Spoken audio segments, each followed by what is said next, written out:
कल हम 10वीं क्लास की तीसरी प्रणाली दो चर वाले रेखीय समीकरण पढ़ रहे थे, जिसमें प्रतिस्थापन विधि पढ़ रहे थे। प्रतिस्थापन विधि के कुछ सवाल हमने किए थे और कुछ सवाल बाकी रखे थे, तो हम कुछ बाकी वाले सवाल आज कर लेंगे, है ना। बाद में अगली विधि अगले दिन कल चालू करेंगे। तो हमारा समीकरण है 2x + 3y बराबर 11। दूसरा समीकरण क्या दिया है? 2x - 4y बराबर -24। और हमें क्या निकालना है? y बराबर mx + 3, है ना। अगले साल आप खुद भी ट्राई कर सकते थे, कल किए हुए थे, है ना। से इसमें क्या करना है? किसी एक का मान लगा के तो उसमें निकालना है ना। से ये वाला इजी, इसको सोल्व कर देते हैं। -24 माइनस का इधर के प्लस का 4y x -24 + 4y, है ना। ये इधर गुणे का इधर के भाग में गया, गुणे का इधर के भाग में गया, है ना। सबसे पहले क्या क्या समीकरण, दो समीकरण दिए, पहला और दूसरा। जो भी समीकरण आपको इजी लगे उसको सोल्व करना है। तो मैंने दूसरे समीकरण को सोल्व किया, जैसे 2x - 4y बराबर -24 था, तो माइनस का 4y इधर के प्लस का हो गया, माइनस का इधर के प्लस का हो गया। दो इधर गुणे में था, 2x था, दो गुणे में था, मतलब कोई सिंबल नहीं होता, वो क्या था? गुणा होता है। तो इन दोनों के बीच में कोई सिंबल नहीं था, इंटू था, तो दो गुणे में था, इधर के भाग में गया। अब क्या एक का मान आ गया, समीकरण 3 आ गया, क्या है? समीकरण 3। अब समीकरण 3 का मान किसमें रखेंगे? समीकरण 1 में रखेंगे। किसमें? क्योंकि हमने दो सोल्व किया है, तो दो में नहीं रखेंगे, किसमें रखेंगे? 1 में। समीकरण 1 में रखने पर, है ना। तो दो का मान समीकरण 3 का मान 1 में रखेंगे, तो 2 का 2 x दिया के बाद रखना है, -24 + 4y/2 + 3y का 3y बराबर 11। 2 से 2 कैंसिल आउट, -24 + 4y बराबर +3y बराबर कितना गया? 11, है ना। 7y और 3y कितना गया? 3y मतलब 4y, 7y हो गया 11, माइनस का 24 इधर गए प्लस का, तो 7y बराबर क्या है? 35। कितना गया? 11 और 24 35, तो 7y बराबर क्या? 35। तो y बराबर कितना गया? 35। ये 7 गुणे में था इधर के भाग में, तो y बराबर क्या? 5। y का मान कितना है? 5। y का मान 5 आएगा, तो y का मान कितना है? 5। यहाँ पे लिख दो। हम इस पर कैसे सोल्व किया? ये माइनस का इधर प्लस का आया, तो दो गुणे का इधर भाग में, तो x का मान आ गया समीकरण 3 में। और समीकरण 3 को किसमें रखा? 1 में रखा, क्योंकि दो तो सोल्व किया था, तो 1 से जाके रखना, -24 + 4y/2 रखा। 2 से 2 क्या हो गया? कैंसिल हो गया, +3y का 3y बराबर 11। तो -24 + 4y का 4y और 3y का 3y बराबर 11, है ना। 4y और y ये दोनों y वाली संख्या थी, दोनों का क्या था? y थी, तो दोनों क्या जुड़ गई, तो 4y और 3y कितना हो गया? 7y, और माइनस का 24 इधर के प्लस का, तो 11 + 24 कितना हो गया? 11 + 24 35 होगा, और 7 गुणे में था इधर के भाग में, तो 7 का भाग 35 में दिया कितना है? 5 है। तो y बराबर कितना गया? 5। अब y बराबर 5 का मान किसमें रखेंगे? समीकरण 3 में रखने पर, है ना, उतारते रहना है ना। अब y बराबर 5 है, तो y बराबर 5 का मान समीकरण 3 में रखने पर, y बराबर 5 का मान कहाँ रखेंगे? समीकरण 3 में रखेंगे। समीकरण 3 क्या था?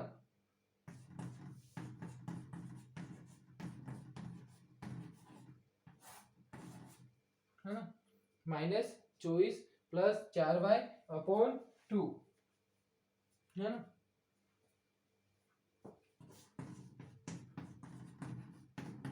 अच्छा, y की जगह कितना रखना? 5 रखना अपॉन 2,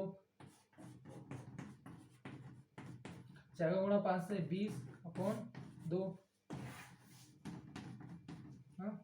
माइनस, अब देखो दोनों के अलग अलग चिन्ह घटेगा, 24 में से 20 गया तो कितना है? -4, माइनस का बड़ा इसलिए 2, तो एक जगह कितना है? -4 में 2 का बच गया, तो 2 माइनस का बड़ा, है ना। ऊपर माइनस है तो माइनस का 2 है, तो एक जगह कितना गया? -2, एक जगह कितना गया?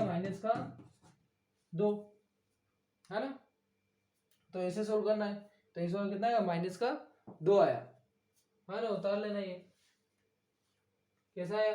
सर एक्स जो भी y का माना है तो वहां का रखना, समीकरण 3 में रखना है। -24 का -24 प्लस का 4y होगा अपॉन 2, y की जगह कितना 5 है, 5 का 4 से गुणा 20, दोनों अलग अलग चिन्ह है, घटेगा 24 में से 20 गया 5 है, माइनस का 4 बढ़ा था है ना, माइनस का 24 में से 20 गया 4 है, माइनस का बढ़ा था माइनस का 4 है, 2 का भाग में दिया 4 में तो 2, माइनस का 2 माइनस का 2 है ना। अब हमारा समीकरण क्या है, हमें निकालना क्या, इस सवाल में m का मान निकालना है, क्या निकालना है m का मान, और हमारा समीकरण क्या दिया हुआ है y बराबर mx प्लस 3, क्या समीकरण दिया है y बराबर mx प्लस 3, तो y का मान इसमें कितना दिया है 5 दिया, तो 5 रख दो, m x का मान कितना है -2 प्लस 3, ये प्लस का 3 मिला के माइनस का हो गया है ना, माइनस का 3 बराबर m तो -2, 5 में से 3 क्या था 2 बराबर m इंटू -2 गुणे में था इधर के भाग में, 2 से 2 कट गया एक बार और माइनस का -2, m बराबर कितना गया -1, m बराबर कितना गया -1 है ना। अतः लास्ट में लिखना है, अतः x बराबर -2 तथा y बराबर 5 और m बराबर -1 प्राप्त हुआ ना। अतः x बराबर -2 y बराबर 5 तथा m बराबर -1 होगा है ना। तो इसको ऐसे सोल्व करना और इसे लिख देना, इससे हमारा समीकरण क्या था y बराबर mx प्लस 3, y बराबर mx प्लस 3, तो y की जगह कितना का 5 है 5 होगा, m की जगह 1, x से कितना है माइनस का 2 और प्लस का 3 का 3, 5 का 5 प्लस का 3 माइनस का m का m इंटू माइनस होगा -2, 5 में से 3 गया 2 आया, m का m माइनस होगा -2 गुणे में दे के भाग में 2 का 2 में भाग दे एक बार, माइनस का माइनस, तो m बराबर कितना है -1, m बराबर कितना है -1, तो इस सवाल को ऐसे सोल्व करना है ना, और उतारना तो उतार देना है ना।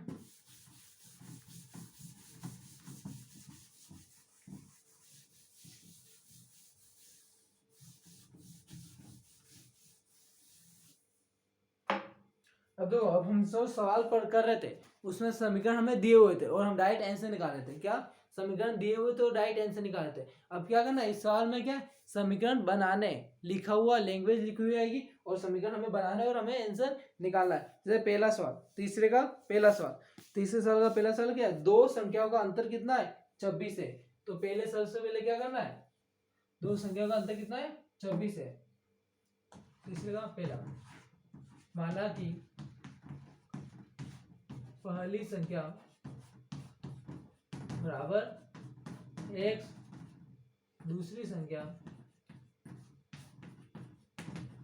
बराबर y, दो संख्या मान लेनी है। अब प्रश्नानुसार, प्रश्न में जो कह रहा वो करेंगे, उसमें प्रश्न में पहले दो संख्या बोली तो दो संख्या हम निकले, प्रश्न में जो कह रहा वो करेंगे। सर दो संख्या हमें पता पड़ गई, क्या x और y मान ली है ना। अब क्या करना है, दो संख्या का अंतर कितना 26, तो पहली संख्या में से दूसरी संख्या घटाओगे कितना आएगा 26 है ना, और एक संख्या दूसरी की 3 गुनी है, तो पहली संख्या x है तो दूसरी क्या होगी y, तो ये x y का 3 गुना है, तो y में क्या 3 का गुना करेंगे तो x के बराबर हो जाएगा, x का y का 3 गुना है तो y में 3 का गुना करेंगे तो x और y क्या हो जाएंगे बराबर हो जाएंगे। तो ये समीकरण 1 था, ये समीकरण 2। अब समीकरण 2 का मान कहाँ रखेंगे, समीकरण 2 सोल्व हुआ है, एकदम सोल्व है, तो इसका मान कहाँ रखेंगे समीकरण 1 में रख देंगे, तो समीकरण 2 का मान समीकरण 1 में रखने पर, समीकरण 2 का मान समीकरण 1 में रखने पर, तो समीकरण 2 में क्या रखना है, x का कितना करते हैं 3y माइनस y बराबर 26, 3y में से y गया तो 2y बराबर 26, 2 गुणे का था इधर के भाग में, तो y बराबर कितना गया 13, y बराबर कितना गया 13। अब y बराबर 13 का मान कहाँ रखेंगे समीकरण 2 में रखने पर, y बराबर 13 का मान समीकरण 2 में रखने पर,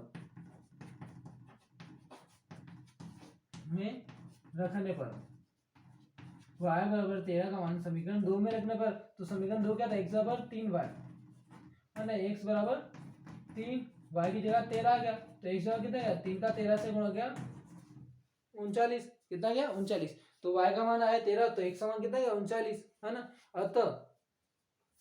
अतः लास्ट में लाइन में अतः x बराबर 39 तथा y बराबर 13 होगा। इसका x बराबर 39 तथा y बराबर क्या होगा 13 होगा। कैसे सोल्व किया पता है ना, दो संख्या दी हुई है किताब में, क्या बोला दो संख्या है, तो दो संख्या का माना कि पहली संख्या x है दूसरी संख्या का y मान ले, दोनों का अंतर कितना है 26, तो अंतर मतलब घटाने पर, तो x में से y घटाए कितना है 26, और पहली संख्या दूसरी की क्या 3 गुनी है, तो x बराबर क्या है 3y आएगा, और 3y क्या समीकरण सोल्व हुआ, तो दूसरे का मान क्या समीकरण 1 में रख देंगे, तो समीकरण 2 का मान 1 में रखने पर तो x से कितना 3y रख देंगे, तो x से 3y रहेगा, माइनस आएगा माइनस आएगा 24 का 24, 3y में से y गया तो 2y बराबर 26, 2 गुणे में इधर के भाग में, तो 24 में 2 का भाग दिया कितना है 13, तो y बराबर कितना है 13, और समीकरण है ना y बराबर 13 का मान किसमें समीकरण 2 में रखने पर, समीकरण 2 क्या था x बराबर 3y, तो y की जगह कितना है 13, तो 3 का गुणा 13 से हुआ तो 39, तो x बराबर कितना गया 39 प्राप्त होगा, है ना।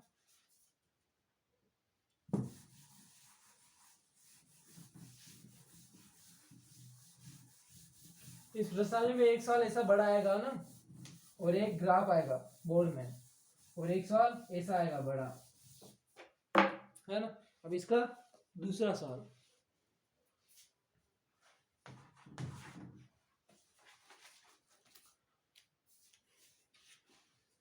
दो संपूरक कोणों में बड़ा कोण छोटे कोण से कितना 18 डिग्री अधिक है, तो उन्हें ज्ञात कीजिए। दो कोण क्या संपूरक है, उसमें क्या बड़ा कोण छोटे कोण से कितना अधिक है 18 अधिक है, तो दोनों कोण ज्ञात करने हैं। तो पहली बात उसने क्या बोला दो कोण बोला है, तो माना कि दो कोण बोला एक बड़ा एक छोटा, तो बड़ा कोण क्या मान लिया x, और छोटा क्या मान लिया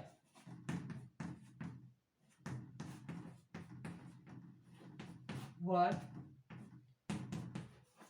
दो कौन बोला है बड़ा और छोटा, तो एक बड़े को मान लिया x, छोटे को क्या मान लिया y मान लिया। अब बड़ा और छोटा मान लिया, अब क्या करना प्रश्नानुसार, अब आप सोचो कि इसमें एक ही समीकरण बन रहा है, और समीकरण दो होंगे तो ही सोल्व होगा, तो इसमें एक नहीं दो समीकरण है, कितने समीकरण है दो, तो पहली बात उसने कहा दो कोण क्या संपूरक है, क्या है संपूरक, तो संपूरक कोणों का योग कितना होता है 180, तो पहला और दूसरे को जोड़ दो कितना आएगा 180, दो कोण संपूरक है तो दोनों कोण को जोड़ दो x और y को, तो क्या है 180 आएगा, तो पहला समीकरण ऐसा आएगा जो किताब में नहीं दिया हुआ है, किताब में वो सवाल दिया हुआ है नहीं, तो दूसरा समीकरण कैसा आएगा किताब में बताया ही नहीं है। अब पहला समीकरण किस में पहला बन गया, अब दूसरा बनाएंगे। अब देखो बड़ा कोण छोटे से कितना अधिक है 18 अधिक है, तो बड़े कोण में से छोटा कोण घटा दो कितना आ जाएगा 18 आ जाएगा। अब सेकंड वाला इसको सोल्व करो, 18 माइनस का इधर आगे प्लस का y, क्या समीकरण 3। अब समीकरण 3 का मान किसमें रखने पर, दो सोल्व किया तो एक में रखेंगे, समीकरण एक में रखने पर, तो समीकरण 3 का मान एक में रखेंगे, तो 3 में एक से करेगा 18 प्लस y बराबर 180, है ना। एक समान 18 प्लस y, और एक y पहले से दिया हुआ था बराबर 180, y और y कितना 2y 180, 18 प्लस का इधर के माइनस का, तो 2y बराबर कितना 180 में से 18 गया, 180 में से 18 गया 162, कितना है 162 आएगा, है ना 10 जाएगा तो 170, 70 में 8 गया तो 62। अब क्या इतना उतार लेना है ना, इतना उतार लेना है, एक बार ये उतार लो है ना।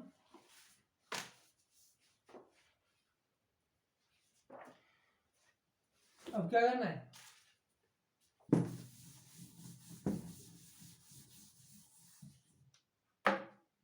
टू वाई बराबर कितना गया 162, वाई बराबर कितना गया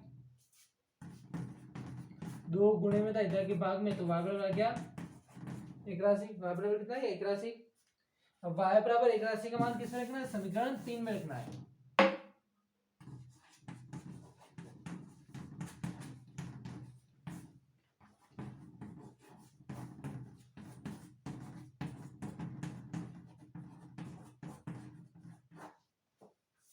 y बराबर 3 का मान समीकरण 1 में रखना, पर समीकरण 1 क्या था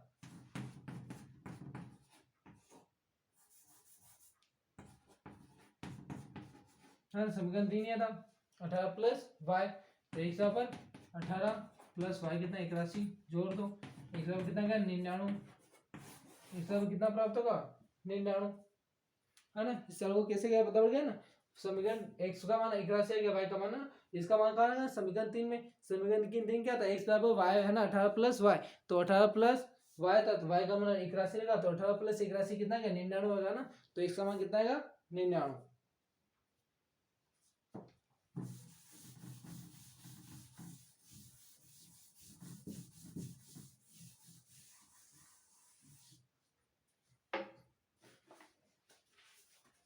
और इसका तीसरा सवाल, एक क्रिकेट में टीम कोच 7 बल्ले 6 गेंदे 3800 में खरीदता है, बाद में उसे है ना 3 बल्ले और 5 गेंदे 17,000 ना 1750 में खरीदे, तो प्रत्येक बल्ले और गेंद का मूल्य ज्ञात कीजिए ना। 3800 में 7 बल्ले और 6 गेंदे खरीदा और 1750 में 3 बल्ले और 5 गेंदे खरीदा है, तो मतलब क्या निकालना है, बल्ले और गेंद का ना मूल्य निकालना है। तो इस सवाल को आप कर सकते हो, तो मैं इसमें सिर्फ समीकरण बनवा रहा हूँ ना तीसरे सवाल में, तो इस सवाल को सोल्व कौन करेगा, आप करोगे, मैं सिर्फ समीकरण बनवाऊंगा, क्योंकि एक साल आपको भी करना पड़ेगा, तो ये समझ में आएगा। तो आप क्या मानेंगे, माना कि बल्ला हो गया x और गेंद क्या होगी y, प्रश्नानुसार, है ना। तो इसमें 7 बल्ले, तो 7 बल्ले की जगह x, 6 गेंद तो 6 y गेंद की जगह, और इसका रुपये कितना है 3800, समीकरण पहला। दूसरा क्या कह रहा है, 3 बल्ले की जगह x और 5 गेंदे की जगह y बराबर कितना बोलिए 1750, है ना 1750। आपको 2 समीकरण मिल गए, तो कौन सा भी समीकरण सोल्व करो, कोई भी एक समीकरण सोल्व करना है, उसका मान रखना और आंसर लाना है, तो ये आप कर सकते हो। तो ये सवाल स्वयं करना है ना, खुद को करना है। इसमें मैंने समीकरण बना दिए, सबसे मेन क्या था समीकरण बनाना, और सोल्व करना आपको आता है, क्योंकि इतने सवाल मैंने करा दिए, इतने सवाल आपने आराम से देखे भी होंगे, तो आप अगला सवाल ऐसे ही कर लेंगे। तो ये सवाल आप खुद भी कर सकते हैं, तो ना इतना उतार देना और आगे खुद करना है ना।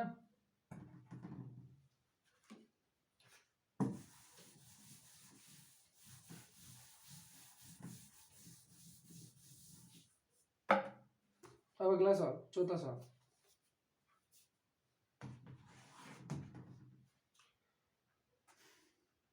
देखो एक टैक्सी वाला है, 2 भाड़े ना, उसका एक नियत भाड़ा और एक किलोमीटर भाड़ा है। तो नियत भाड़ा, आप किसी भी टैक्सी में बैठ के भी उतर गए, तो वो नियत भाड़ा तो लगेगा, बैठने का ही सिर्फ भाड़ा है, और उसके बाद किलोमीटर का भाड़ा अलग है। तो नियत भाड़ा क्या हो गया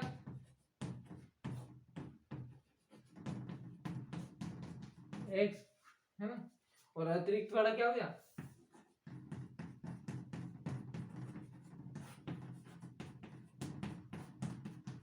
y हो गया। जो नियत भाड़ा वो टेम्पो में बैठने का, रिक्शा में बैठने का भाड़ा, और अतिरिक्त भाड़ा पर किलोमीटर का अतिरिक्त भाड़ा लगेगा ना y।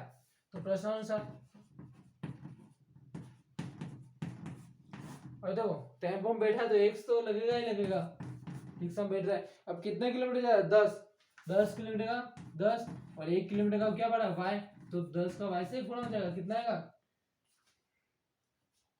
105 रुपए। 10 किलोमीटर कितना बढ़ा 105 रुपए। और दूसरा क्या कह रहा है 15 किलोमीटर का 155, तो x प्लस 15y है ना, कितना आएगा 155। तो क्या इसमें एक नॉर्मल बैठने का भाड़ा है और किलोमीटर का, तो ये 15 किलोमीटर है तो भी टेम्पो में बैठेगा तो नियत भाड़ा तो लगेगा, और अतिरिक्त कितना 15 किलोमीटर का भाड़ा लगेगा। तो ये बड़ा समीकरण आ गया पहला, और ये दूसरा। पहला इजी, तो पहले को सोल्व करो, समीकरण 1 में है ना, पहला इजी तो पहले को सोल्व करो, 1 प्लस 10y बराबर 105। तो x बराबर कितना गया 105 माइनस 10y। अब इसका मान कहाँ रखना है, समीकरण 2 में रखना है, पहला सोल्व किया है ना। इतना उतार लेना है ना, मैं बिठा रहा हूं।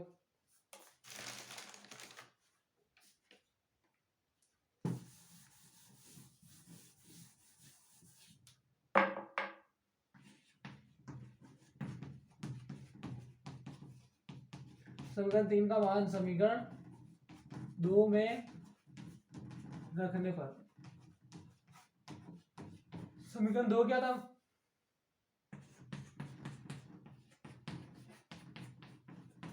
x का कितना रखना? 105 माइनस 10y प्लस 15y बराबर 155, है ना। दोनों अलग अलग चिन्ह, घटेगा 15 में से 10 गया 5y प्लस का उड़ा था प्लस का 155 105 प्लस का इधर आके माइनस का 105,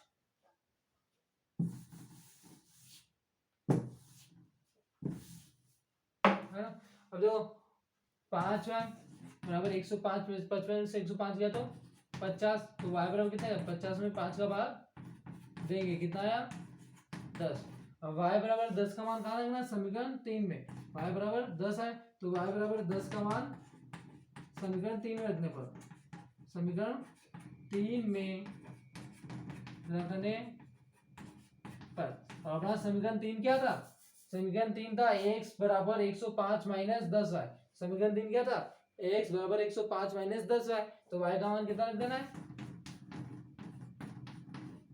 5 50, है ना। तो 105 में से 50 घटेगा, 105 में से 50 घटेगा तो कितना आएगा? 55। तो नियत भाड़ा कितना है? 55 रुपये, है ना। उठा लो।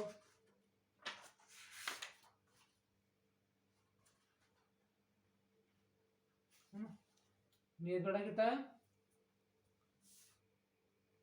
ना। एक बात ध्यान में, मैंने थोड़ी गलती की, जैसे y का मान यहाँ पर 10 आया था तो अपना y का मान 5 रख दिया, y का मान कितना रखेंगे? 10 रखिए।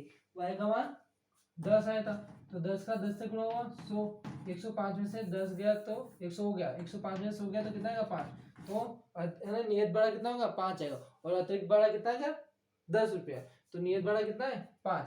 कैसा? क्योंकि y का मान 10 था तो 10 रखा, 10 × 10 100 हो गया, 100 105 में से 100 गया तो 5 आएगा, है ना।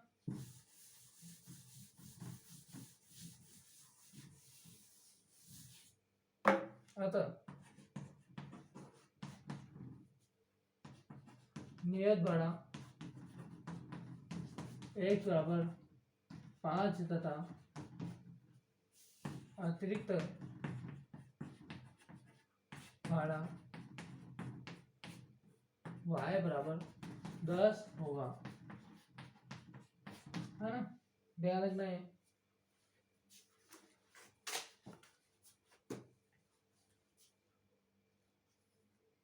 है ना। आगे का 5 और 6 सवाल खुद ट्राई करना है ना। मैं अगली वीडियो में इसको कराऊंगा, तो एक बार आप खुद ट्राई करेंगे। समीकरण भी खुद बनाना है, क्योंकि परीक्षा में आपको खुद को करना है, और घर पे क्या करना है? प्रैक्टिस करनी सवालों की, क्योंकि गणित में जितनी प्रैक्टिस करो उतने सवाल समझ में आएंगे आपको, है ना।